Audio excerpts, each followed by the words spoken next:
Hello, you wonderful people, and welcome to another episode of Crime Centric. This being a show where I talk about TV shows that are crime dramas. For today's episode, I'm going to talk about Poker Face, Season 2, Episode 2. A lot of really interesting things went down in this episode, so let's break it down. So, I thought it was interesting when the episode opened, because I was immediately like, isn't that Charlie's car? But then someone else got out of it, so I was like, oh, maybe not. But then I was like, well, the way this is all filming and looking, it's kind of got that film grain look to it and stuff. So I was like, oh, it's probably a movie set. So I was like, Charlie must have like rented out her car, which ultimately ends up being the case.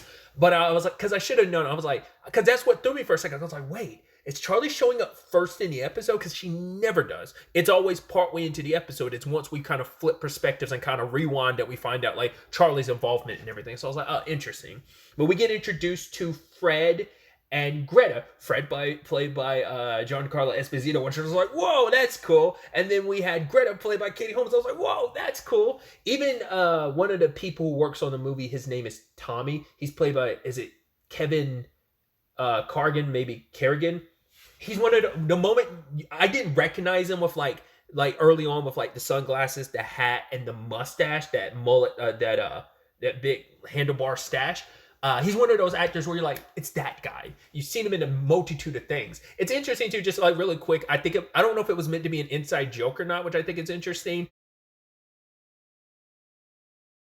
Charlie later on talks to him about like, oh, like she's referencing like a Dennis Hopper movie, and she's like, oh, you don't really know his filmography or whatever. You must not be familiar with his work. I had to look it up because I was like, is that supposed to be an inside joke because he actually has worked with Dennis Hopper? I looked it up. At the bare minimum, there's been at least one movie they did together, and that was True Romance. Never seen it before. I think I've heard people talk about True Romance, but I've just never seen it. Once again, I'm not a movie buff. Movies just not my favorite. Isn't really my favorite medium for entertainment. But either way, so I just thought I didn't know if that was supposed to be like a wink wink nudge nudge inside joke or not. That's what got me looking into it in the first place. But like I said, that still doesn't necessarily make it one, but it feels like it's meant to be. But either way. So circling back, the overarching element to this is Fred's family has run this funeral home for generations. And Greta, she's obsessed with like, oh my God, they're making a movie here. In fact, she's the one that convinced Fred to let them use this place. I even noticed the character's name is Paige. She also works on the movie. She's played by Sherry Cullen, which I was like, I get so excited every time I see Sherry pop up. Especially because I hadn't seen her in a while, and I'd seen her recently on like a podcast promoting something, and I was like, oh, I haven't seen her in a while. I didn't realize like how much she had slimmed down. But either way, like the moment because she's the one that like that little metal piece, I don't know if it's a painting or just a part of the wall that they remove every time there's blood splatter on it. She's one of the people that removes it. And at first I was like, oh, that looked like there was Sherry Cola. And then she went over and she talked to Greta. And I was like, oh, that's definitely Sherry Cola. She has a very distinct voice. I was like, oh my God, that's her. I was like, that's so dope. But anyway, tangents and all that aside. Greta's obsessed with the movie because it's kind of like, oh, it's kind of her, as she says, it kind of makes her feel alive. It's her, when you are surrounded by death in this like career that they have. And, Fred's life has always been this because, like I said, it's a family business, but Greta buried into it and she was fine with it. And especially when we kind of see Charlie's side of things, where we find out from Greta's perspective, like Fred actually worked on her parents because her parents died in an accident and Fred was the one who took care of them, funeral home wise, and he was there for her. So it ends up being that thing of like the pain and trauma and being lost, and the person who helped take care of your family's remains. It puts you in this complicated spot. And, she didn't know, she's like, I didn't know I was picking career at that time. It's just like, right, he was so gentle and nice to me, and it felt good when I was just so hurt. She was like, I didn't really know what it was like to live on my own. She was like, what was it, like 25 going on 18 or something like that, she was saying. This is all she's kind of known for like 20 to 15 years. So for her, it's like, I just want to go out there and just like not be surrounded by death. I want to just enjoy, like, breathe in life rather than just like, because there is something, nice about like what you do, at a funeral home, sprucing up the dead and making them, kind of presenting them to their family and stuff. There's something beautiful to that. But like, that life isn't for everyone. And it's just like, Fred, it's all he's known. And for Greta, it's like, no, I want more out of life. I want to live life and enjoy life. So that this movie was so exciting, it brought a little spark back into her life. The moment she was like, oh, one of the makeup girls convinced me to do this, I immediately was like, oh, it's Charlie. But it turned out it wasn't actually Charlie that gave her the idea. It really was someone else. Even though Charlie was there, it was one of the other makeup girls that actually, because Charlie isn't a makeup girl, she was playing a corpse in the movie.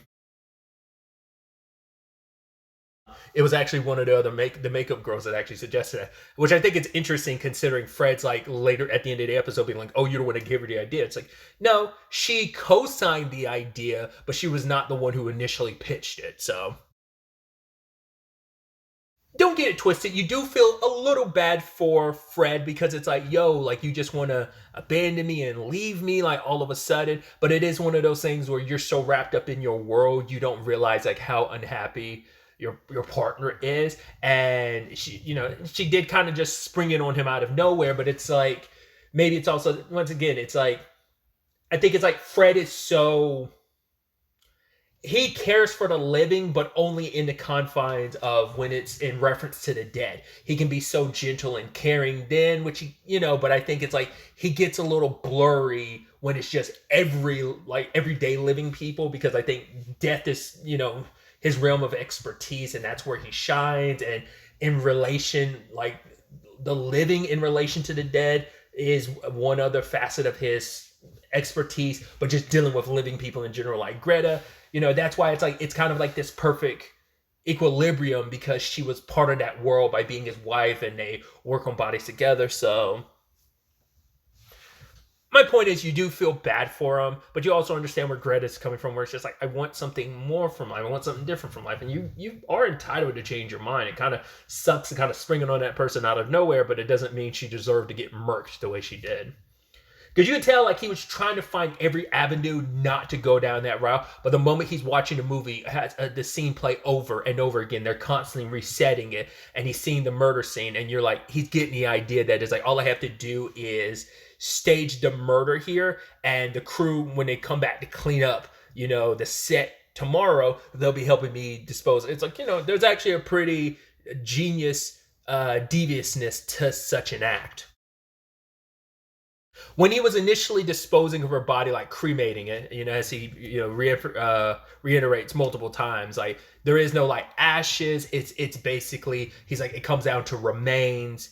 It's what it really comes down to, because like bones don't really, I think it's like they don't really like, it's not like true ashes. It's kind of what he was saying, bringing up that distinction of remains and stuff. But when he got rid of the toothbrush from her bag, I was like, why is that? Because it was like he was using a metal detector. I wasn't sure about that, but we find out later on, it's like, oh, the batteries in those, like, obviously, it never crossed my, because I'm sure he's burning the clothes with them just to make it, to sell the story more of like, oh, she's gone and she took this stuff with her. But it's like, yeah, like he just needed to make sure there was nothing with a battery in there. So I just thought it's something I'd never given much thought about. Like as he brings up later on, it's like, oh, when he's talking to the Hofstadter family, it's like, oh, did Mama Hofstadter have a pacemaker? And I was like, interesting. I never thought about like a pacemaker or just like having something on you that has a battery in it when it comes to like cremation. I'd never really given that much thought before. So that was just kind of an interesting element that obviously ended up being, story relevant. For a bit after everything, Fred seemed like he was okay, but you could tell it was still hitting him. Obviously, like the whole like turning people into like their remains into objects, and it gets really creepy later on when he's surrounded by like, oh, here's my dad and here's my aunt, here's my uncle, and like so many facets of his house. It's like, yeah, you could also see why Greta would not be okay with that. Like that probably feels even more so, being in that house feels like a tomb. Like you're surrounded by death, not only in your career, but you live it, and the things you probably utilize and see on a regular basis are a constant reminder of it. Because like, oh, here's all of Fred's family, which is kind of, I mean, the whole like, hey, my father's remains, or part of it was used for that mug, but also some of it was used to painting. And I had a portrait of him painted, or I painted it myself, and I like to come here and have tea with him from time to time, which I'm like, oh, there's something sweet about that. But when you added it in conjunction with all the other dead relatives in things around him, which I'm like, hey, there's sentimental value in that, which is sweet, and which you're able to do that for other people. But it's like it feels weird when you're just like surrounded by that on all fronts. It's just kind of wild, you know. It just feels bad considering, like, Greta just wanted that fresh start, and her hanging out with the ladies, getting drunk, bringing up the whole her hating Sleepwalk as a song. She even told Fred she doesn't like that song, but she's like, yeah, like, I don't like that song. The fact is that I'm not even dead yet, and yet he's already like got it set up on what type of vinyl he's going to turn me into, which is like, yeah, it's like, you're already got it plot out, because for her it's just like she said, it's the thing of, I didn't know I was, when I got with Fred, I didn't know I was already like setting like the career and life that I was going to have. Like, I didn't know I was already choosing that path. I thought it just, the next thing you wake up and then like, oh, 15 years have passed and this has been my life. And it's just, she feels like so much stuff was kind of, choices were kind of taken from her in that regard. And Fred just kind of, and Fred did the disgusting thing of being like, let's have a baby, when his wife is like, let's get divorced and I want to go our separate ways. What does he do? He's like, oh, let's have a baby. It's like, that's super effed up to be like, yeah, we'll have a baby, and that way you'll feel like you have something alive, and then that baby will be the fourth generation to run this. And she's like, no, I'm not going to raise a child just for them to be basically trapped in this death riddle cesspool, like kind of like both, because she even said it's not just her that's trapped. She recognized that Fred was trapped too, but him even saying in a very creepy way, being like, the moment he says, I there is no out, you're like, okay. From that moment on, you were like, well, you weren't sure which way the murder was going to go, but you pretty much knew it was probably going to be him killing her, and that kind of solidified it for me at that early point in the episode. As a man who is obsessed with death and kind of putting everything in its right place and having so much control over that, her kind of wanting to push away and pull away from that and leave him alone in all this, it sent him off the edge. Especially when everyone that's gone, he's able to keep them with him. Hell, even Greta, he was still able to keep her with him. But it is kind of amped up. I'm going to turn you into a vinyl of the song that you hate, but it's like supposed to be our song, but you've never liked the song, and I know you don't like the song even before I murdered you and turned your remains into said thing. So, but some other little back story elements to it. We find out for Charlie, her last run-in with Beatrix's people was 3 months ago, and she's kind of been enjoying life. She's given up smoking, but now she's vaping. And, she's talking about the whole aspect of like, right, we all kind of go out the same, like we all like punch our ticket, we buy our ticket, and and I love that she's having this conversation with a kid, which I'm sure, for one, it's like, why is this weird lady talking to me? And also, why is she like having this conversation with me like I'm really actively listening to her? But Charlie needs like a sounding board, so I'm like, no one's going to talk about I guess people are just going to be like, oh, is that your kid? That kid's parents aren't going to be like, yo, who's that strange lady talking? That seems like that'd be the rational response, like, some overprotective parents would have. But still, it's just kind of like, oh, some random lady talking to my kid, but whatever the case may be. Like always, it's so sad because more often than not, but not always, but a lot of the times, Charlie ends up befriending the future victims, and it's just like, right, she understood both sides of things, kind of like about Fred's perspectives on things, how great that is, but also she understood the freedom that Greta wanted. And I love that whole bit when she was just kind of like, oh yeah, sleepwalk, she hates slide guitars, and it's just like, she's like, what am I, Hawaiian? And both Paige and Charlie were like, ixnay on that. And she's like, that in itself is appropriation. She's like, Google it. And they're like, before we Google anything, how about you just like drink some water? I wasn't expecting her and Tommy to kind of hit it off. It's like, oh, here's my number and stuff like that. I was like, oh, interesting. And that comes through in an important way, because Tommy is one of those people, when Charlie comes around asking like, yeah, have you seen Greta? It's like, oh yeah, like I haven't seen her. Like, she texted me a whole bunch last night, but like since this morning she hasn't texted me all. I am kind of worried, especially because, once again, like,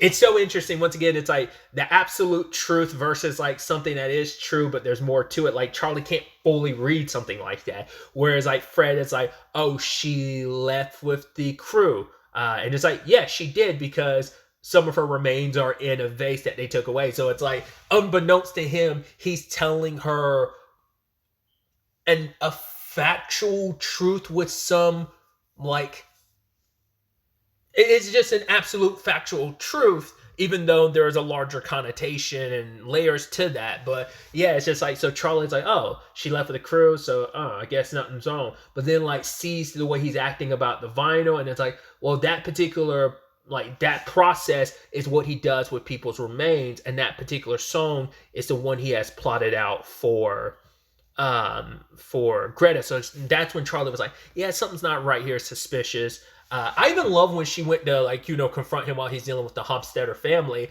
And the moment they find out about Greta being missing, it's like, whoa, like, do you want us to put a search party together? I'm like, that's good on them. I mean, understandably, it's like, yo, this is your wife. We know what it's like. Hell, we hear from, it's like, oh, we're here from Mama's funeral. So obviously,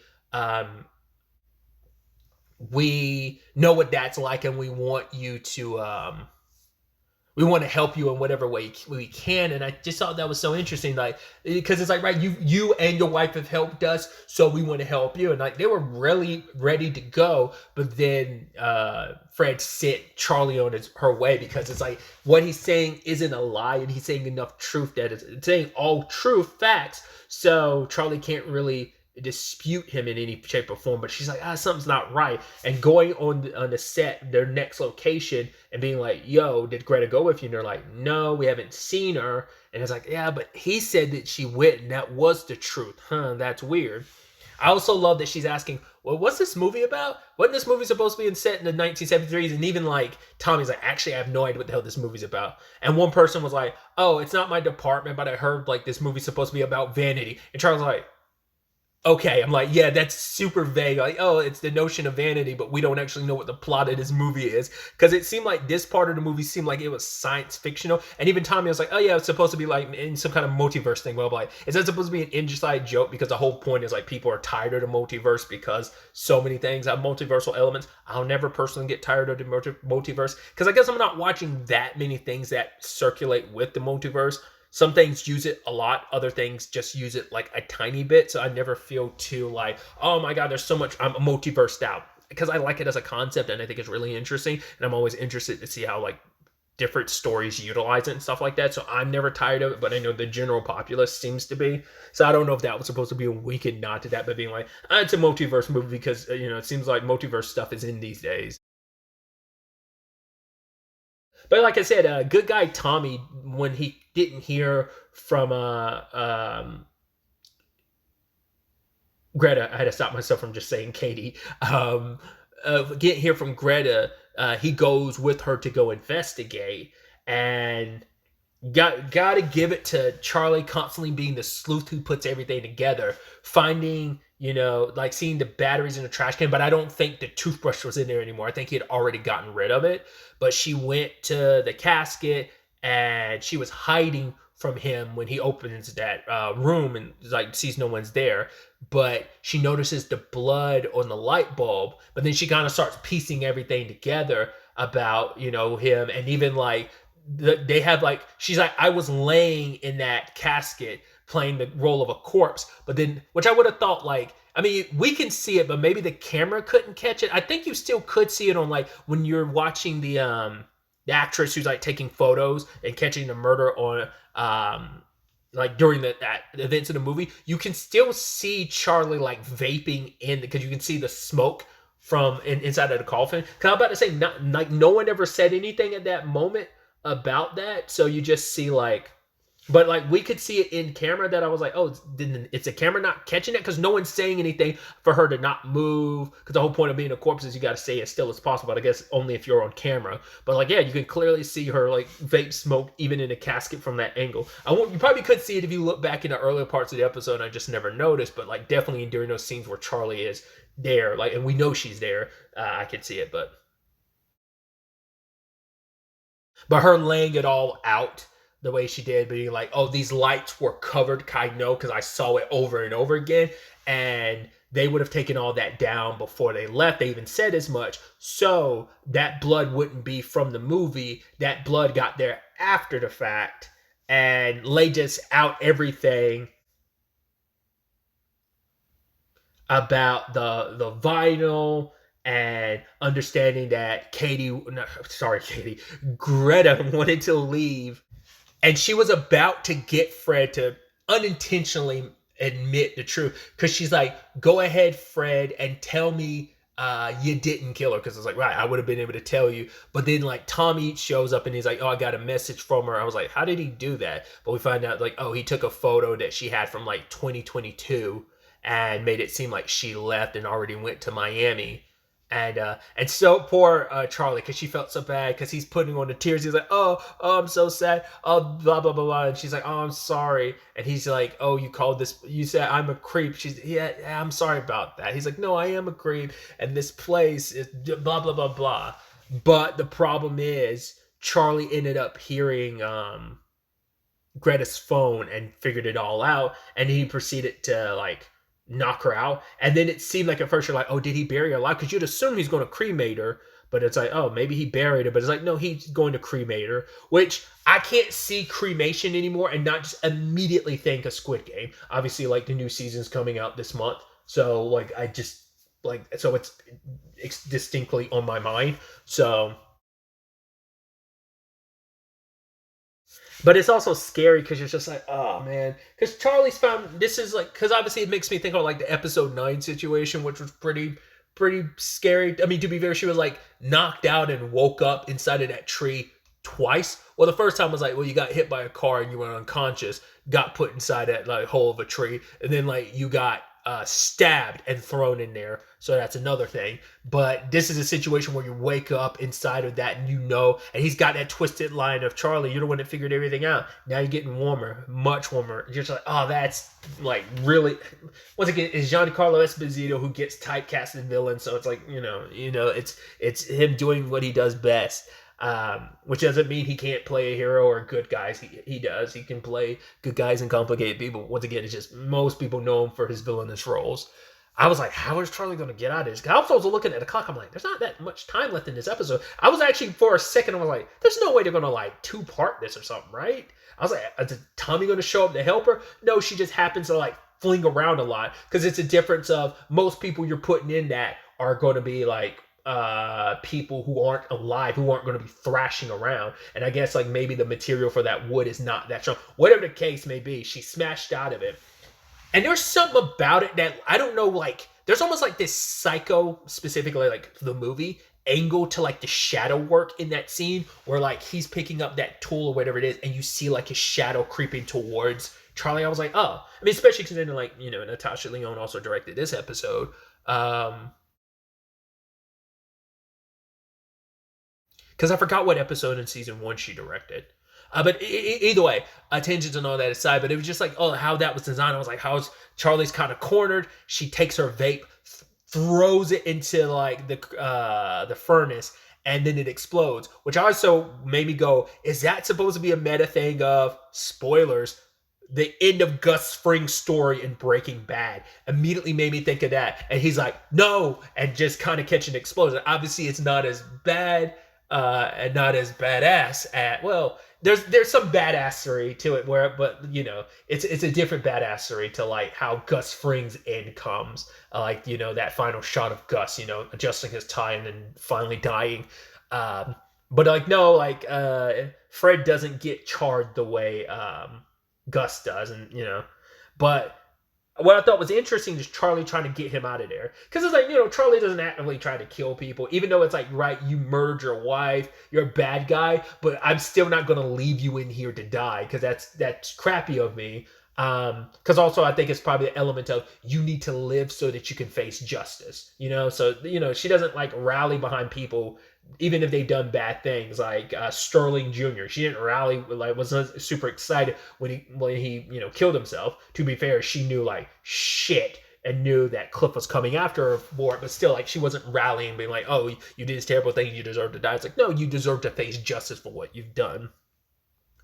But then, like, Fred is just looking at this place because this is his entire world going up in flames, and it's just kind of literally. And so it's like he's enamored by it. Just and what does he do? Calmly go to his office and sits in a chair, and he's burning. What's playing is the Sleepwalk song made from Greta, and he's also surrounded by like the remains of all his family. So there's something like disturbing it. There is some beauty to like his end being surrounded by this stuff, and it's just the calmness and accepting of it. So he doesn't technically have to pay the price for what he did. I mean, the truth would probably come out eventually, but it's just one of those situations where the killer ends up dead at the end. So, and Charlie just skedaddles when like Fred wouldn't like come with her anymore. So it's just left him in his own devices. Funny enough, the fireworks going off at the end, we know some of the remains of people he's used were turned into fireworks. So it's kind of like so it's like that place being kind of almost like this mausoleum of death for both, his family as well as the loved ones of other people that are probably waiting to get some of that stuff. So, and it popping off in celebration, just as Charlie's like, screw it, I deserve this cigarette. I'm going back to smoking really quickly. And Beatrix pulls up on her, literally the back seat, gun on her head. It's like, you always got to check the back seat. But yeah, so that's going to be really interesting to see where that takes us going forward into next episode. Something I really quickly want to add, this is kind of like a behind the scenes things. I talked about this in episode 5, but I figure I should also mention it here because basically I accidentally watched the show out of order. I watched episode 1 of season 2, and then somehow I ended up watching episode 5 afterwards, thinking it was episode 2. So I talked about this in like the beginning of that episode, but I was like, okay, I don't know if there was any threads leading up to that. Obviously I didn't have the knowledge that, hey, she already ran into Beatrix, in episode 2. So episode 3 is probably going to heavily revolve around Beatrix and the 5 families, because that storyline, who knows like where that ends up in episode 3 and whether that still carries on wherever it takes it, however that concludes, whether that it's resolved or whether that's still overarching story of the season. So, like I said, just some like behind the scenes stuff where it's just kind of like, it's not like the episodes being like the very anthology, like episodical things that they are. It benefits it where you don't have to worry too much about you missing a lot, but it's still like, okay, what else did I miss for episodes 2, 3, and 4? So this kind of shows like, some pretty important stuff. So, but yeah, I'm excited to see where the next episode takes us going forward with all of this. But really, that's all I wanted to talk about. Till the next time we meet, be happy, be safe, live life to the fullest, and enjoy it. Good day and goodbye.